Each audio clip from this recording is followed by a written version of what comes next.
আপনাদেরকে জানাই মামনের রান্নাঘরে স্বাগতম। আজ আমি বানাবো চানা পনির। আমি কিভাবে চানা পনিরটা তৈরি করি আপনারা দেখে নিন।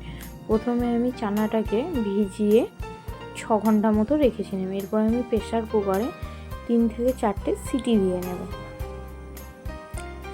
আমি এখানে 4টে মতোই সিটি দিয়েছি। প্রথমে জল দিয়ে কাবলি চানাটাকে দিয়ে তাতে একটা দারচিনি, 2টো লবঙ্গ, 2টো এলাচ আর স্বাদ মতো লবণ দিয়ে আমি এখানে সেদ্ধ করে নিচ্ছি।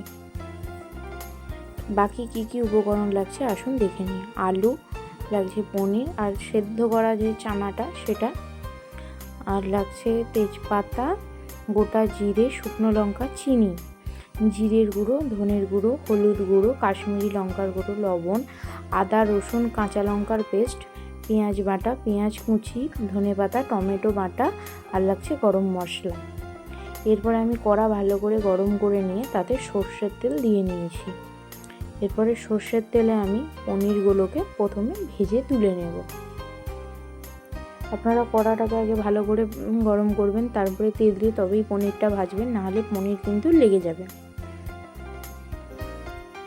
এরপরে পনিরটাকে আমি ভালো মতো ভেজে নিয়ে তুলে নিয়েছি একটি পাত্রে। এরপরে আমি আলুটাকেও ভেজে নেব। এখানে আলুটায় অল্প লবণ দিয়ে আমি এখানে ভেজে নিচ্ছি।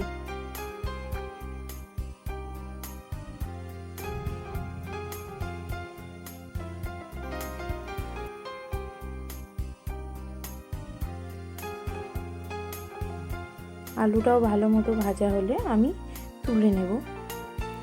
এরপর কড়াইতে যে তেলটা আছে তার মধ্যে তেজপাতা, গোটা জিরে, গোটা শুকনো লঙ্কা ফোড়ন দেব।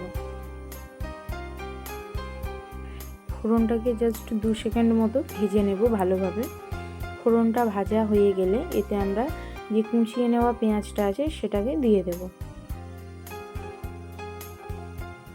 পেঁয়াজকে হালকা করে ভেজে নিয়ে এতে আমরা যে পেঁয়াজটাকে বেটে রেখেছি সেই পেঁয়াজটাকে দিয়ে দেব।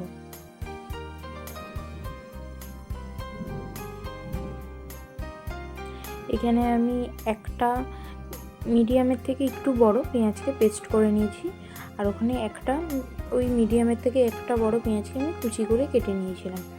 এরপরে পেঁয়াজকে দিয়ে ভালোভাবে ভেজে নেব একটু টাইম নিয়ে। পেঁয়াজ একটু ভালোভাবে ভাজা হয়ে গেলে আদা রসুন কাঁচা লঙ্কাকে আমি এখানে দিয়ে দিয়েছি। আদা রসুন কাঁচা লঙ্কাকে ভালোভাবে কষাবো যতক্ষণ না এর কাঁচা গন্ধটা যাচ্ছে।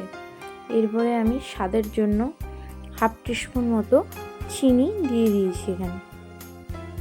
এখানে রঙটাও ভালো আসবে আর স্বাদটাকেও ব্যালেন্স করবে। এরপরে আমি গুঁড়ো মশলাগুলো একে একে দিয়ে দেবো। দিয়েছি রঙের জন্য কাশ্মীরি লঙ্কা, জিরের গুঁড়ো, হলুদ গুঁড়ো, ধনের গুঁড়ো আর অল্প একটুখানি ঝালের জন্য লঙ্কার গুঁড়ো। এরপরে দিয়ে মশলাকে ভালো মতো কষাবো। খেয়াল করবেন মশলা যেন লেগে না যায়। জল দিয়ে আমি মশলাকে কষাবো যতক্ষণ না মশলা থেকে তেল ছেড়ে যাচ্ছে।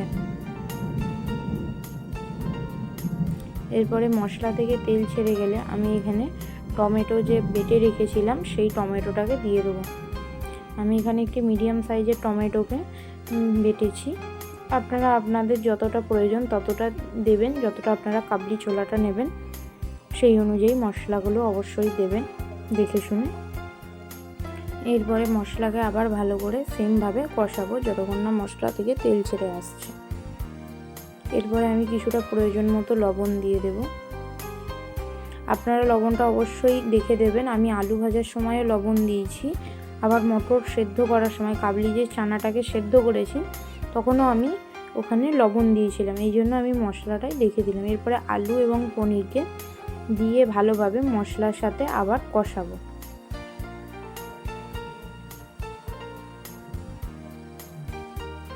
এরপর কিছু মিনিট 2 মতো আমি ওটাকে ভালোভাবে নাড়াচাড়া করে মশলার সাথে এখানে আমি যে সেদ্ধ করে রেখেছিলাম কাবলি ছোলাটা সেটাকে আমি দিয়ে দিয়েছি। এখানে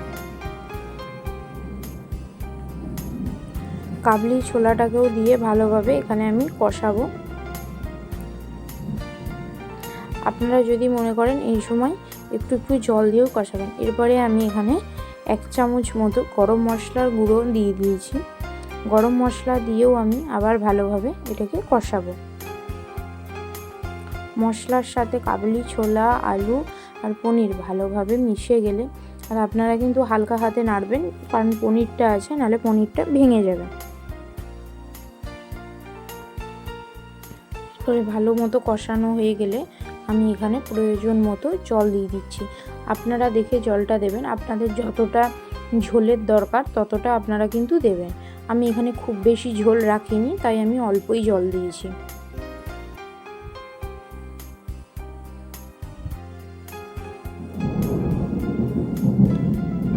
এরপর ঝোল দিয়ে ভালোভাবে জলটা দিয়ে ঝোল করে নেবেন।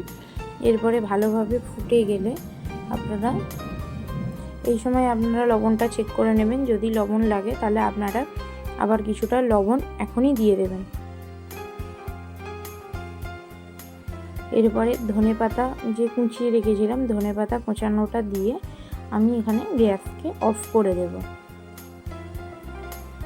আপনারা দেখতে পাচ্ছেন চানা পনিরটির কালার কত সুন্দর এসছে। এইভাবে আপনারা অবশ্যই বাড়িতে চানা পনির বানিয়ে দেখবেন। রুটি, লুচি বা নান যে কোনোর সাথেই খুবই ভালো লাগে এরকম চানা পনির। আপনারা বাড়িতে বানিয়ে খেয়ে অবশ্যই আমাকে কমেন্টের মাধ্যমে জানাবেন কেমন লাগলো চানা পনির। আর আপনারা জানাবেন নেক্সট আর কি রান্না আপনারা দেখতে চাইছেন।